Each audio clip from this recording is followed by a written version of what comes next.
गुरु प्यारी सतिकार योग साध संगत जी, राधा स्वामी।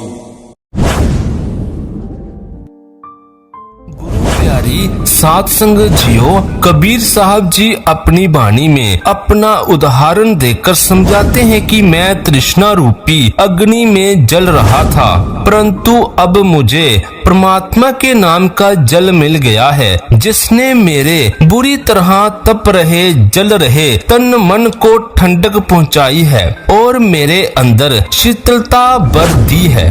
कबीर साहब जी कहते हैं, लोग मन को मारने मन को वश में करने के लिए घर बार त्याग कर जंगलों में चले जाते हैं, लेकिन जब तक उनको परमात्मा की दया मेहर से अपने अंदर ही नाम का शीतल जल नहीं मिलता, वह परमात्मा को नहीं प्राप्त कर सकते।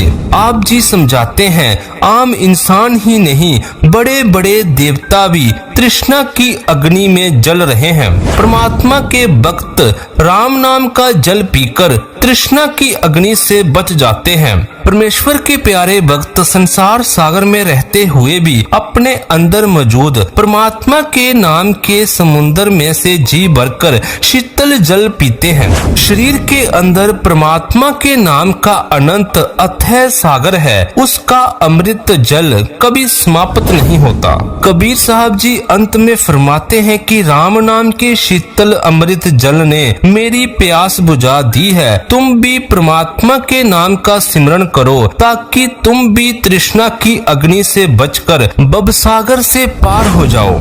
साध संगत जियो, कबीर साहब ने संसारिक इच्छाओं और तृष्णाओं को कभी ना बुझने वाली अग्नि कहा है। गुरु अर्जुन देव जी अपनी वाणी में हमें समझाते हैं कि बड़े बड़े राजाओं और जगीरदारों की भी तृष्णा की अग्नि शांत नहीं होती। वह अज्ञान के कारण अंधों की तरह माया और तृष्णा की अग्नि की ओर ही दौड़ते रहते हैं। आग में जितना ईंधन डालो वह उतनी ही भड़कती है। इसी तरह इच्छाओं की आग इच्छाओं की पूर्ति से नहीं, अपितु परमात्मा के नाम के अमृत जल से शांत होती है।